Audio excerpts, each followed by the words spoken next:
I knew I was crossing a line the moment I realized I wasn't trying to move away. He was standing closer than he should have been, looking at me with an expression that made my heart race. I could feel the tension between us, and for one terrible second, I forgot about my husband. Then I bit my lip, not because I was afraid of him, because I was afraid of what I might do if he came any closer. My name is Claire, and what happened that evening started with something completely innocent. At least, that's what I told myself. I had been married to Daniel for 14 years. From the outside, our marriage looked stable. We owned a comfortable house, had good jobs, and rarely argued in public. But privately, something had changed. Daniel wasn't cruel. That almost made it harder. He was simply distant.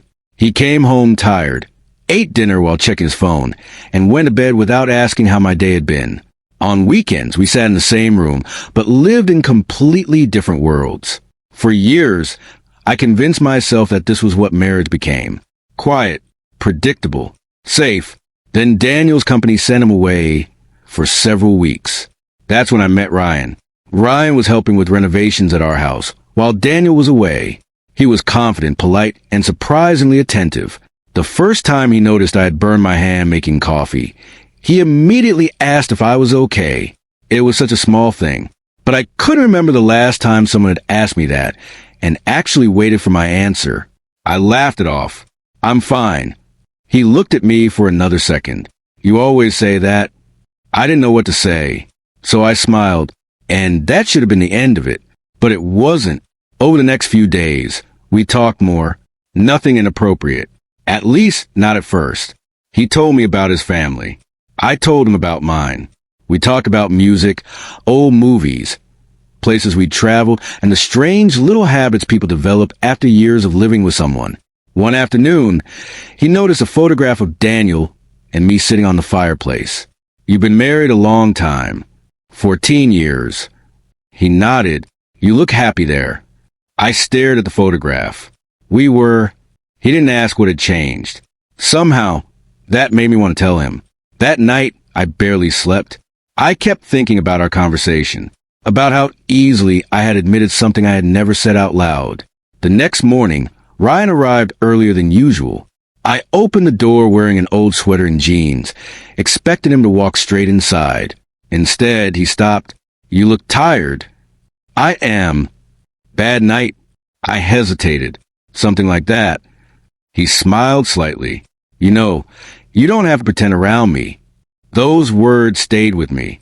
Maybe because I'd spent years pretending. Pretending I wasn't lonely. Pretending I didn't miss being noticed. Pretending Daniel's silence didn't hurt.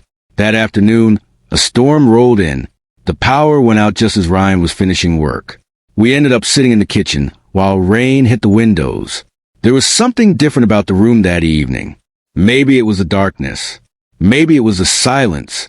Or maybe it was simply the fact that I knew I was becoming emotionally attached to someone who wasn't my husband. Ryan looked at me. Claire. I looked back. Neither of us spoke. He moved closer. I should have stood up. I should have told him to leave. Instead, I stayed where I was. My heart was beating so hard I could hear it. He stopped only inches away. And that's when I realized how much stronger the attraction had become. I bit my lip and looked away. He whispered my name. I finally looked at him again. I can't do this. But I didn't move. He understood the contradiction immediately. You want me to leave? I closed my eyes. Yes. Then I opened them. No. That was the moment everything changed. Not because something happened physically.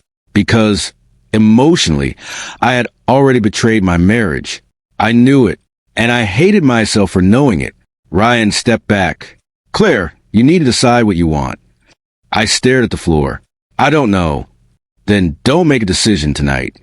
He left, and I was alone with the truth. The next morning, Daniel called. He sounded cheerful. He asked about the house. He asked whether everything was going smoothly. Then he said something that almost broke me.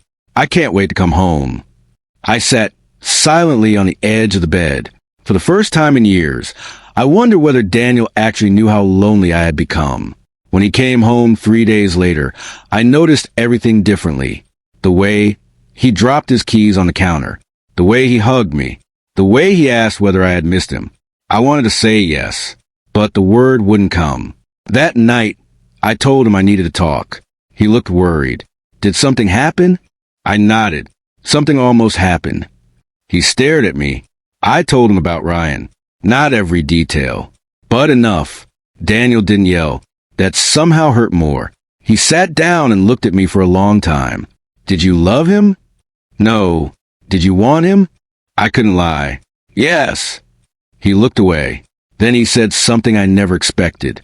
I think I've known you've been unhappy for a long time. I started crying. Then why didn't you say anything? Because I thought giving you space was the same thing as respecting you. His voice cracked. And maybe I was wrong. That night, we talked until almost sunrise. For the first time in years, we stopped protecting ourselves and started telling the truth. Daniel admitted that he had been emotionally absent. I admitted that I had looked outside our marriage for the attention I was missing. Neither of us was innocent, but neither of us want to throw away 14 years without trying to understand what had happened. Ryan never came back to our house. I made sure of that. Months later, Daniel and I were still together. Things weren't magically perfect. We had arguments. We had uncomfortable conversations. There were days when trust felt almost impossible, but we started noticing each other again.